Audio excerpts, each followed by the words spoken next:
Ibarat kasar, ngapain capek-capek ke masjid kalau nggak ada yang foto?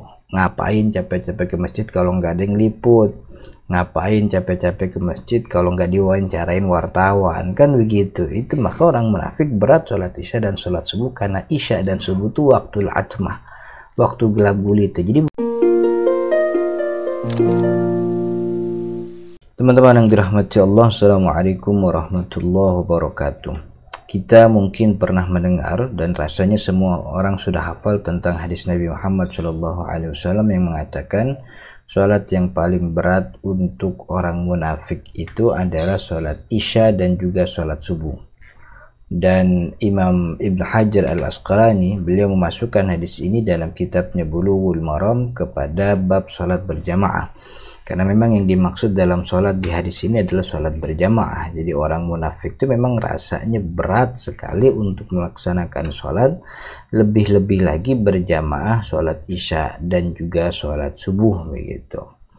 Tapi kemudian tidak bisa hadis ini dipahami bahwa yang tidak terlihat sholat subuh berjamaah, nggak kelihatan di masjid kalau sholat isya itu berarti orang munafik. Tidak bisa dipahami seperti itu. Karena konteksnya memang bukan untuk orang yang absen sholat isya atau absen sholat subuh. Betul, Nabi Muhammad SAW mengatakan demikian. Tapi maksudnya itu tidak tekstualis seperti itu. Nah, ini kan berkaitan dengan orang munafik. Yang orang munafik itu dalam definisinya itu izharul iman. Dia menampakkan imannya di depan umum. Wa kitmanul kufri, sedangkan dalam hatinya itu ada kekufuran.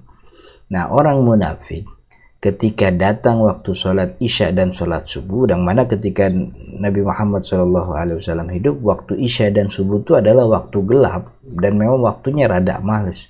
Isya nanggung istirahat, subuh nanggung masih tidur, kan begitu. Isyanya juga udah gelap, subuhnya juga masih gelap. Artinya kemungkinan orang munafik datang sholat isya dan sholat subuh itu menjadi sangat berat, karena waktu isya adalah waktu gelap sebagaimana subuh, dan itu waktu yang nggak kelihatan orang, nggak kelihatan sama orang. Artinya ketika dia datang ke masjid berjamaah, orang tidak ada yang tahu dan orang nggak ada yang peduli juga. Kalaupun dia tetap di rumah, orang juga nggak tahu.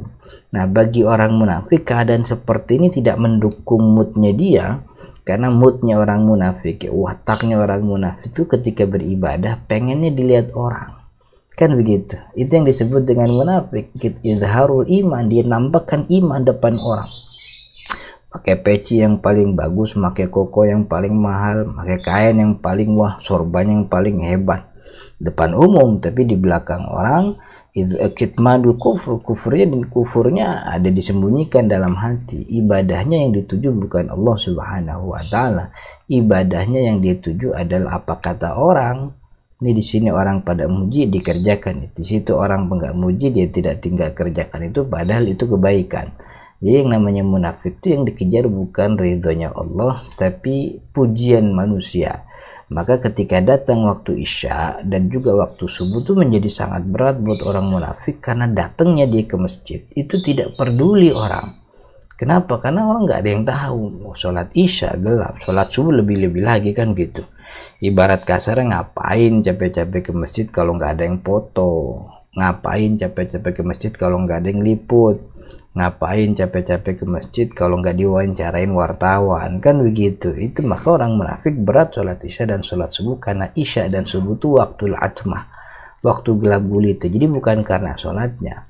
Maka kalau kita tarik konteks kekinian, yang berat buat orang munafik dan juga yang berat buat orang munafik itu bukan lagi sholat isya, bukan lagi sholat subuh. Karena sholat isya dan subuh sekarang sudah terang benderang, dan orang justru ngumpul banyaknya waktu sholat isya, waktu sholat subuh. Kan dulu orang kampanye kan juga nyari waktu isya sama waktu subuh, kan gitu. Jangan waktu subuh tahajud berjamaah dijabanin orang kalau lagi kampanye, kan gitu. Jadi yang dimaksud oleh Nabi Muhammad itu bukan sholatnya, tapi keadaan yang tidak terlihat oleh orang lain membuat orang enggan untuk beribadah. Kalau ada kondisi seperti itu, di mana sholat nggak kelihatan orang, kemudian kita enggan beribadah, disitulah muncul bibit-bibit kemunafikan gitu. Bibit kemunafikan, terlalu peduli kita apa kata orang, disitulah bibit kemunafikannya muncul. Jadi bukan karena sholat isya dan bukan karena sholat subuhnya, tapi karena memang wataknya orang munafik yang pengen banget dipuji orang, takut dicaci orang, begitu. Maka kita tidak boleh jadi seperti itu. Artinya ada terlihat atau tidak terlihat, kita tetap melaksanakan ibadah karena memang yang kita tuju bukan orang, yang kita tuju adalah Allah Subhanahu wa taala.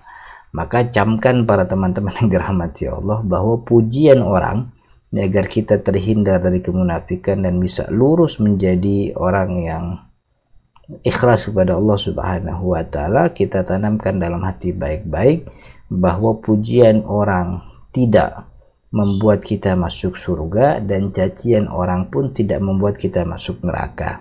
Kalau pujiannya nggak bikin masuk surga, caciannya pun nggak masuk neraka, kenapa harus terlalu peduli? Cukuplah ridha Allah Subhanahu wa taala yang menjadi acuan kita dalam setiap beribadah.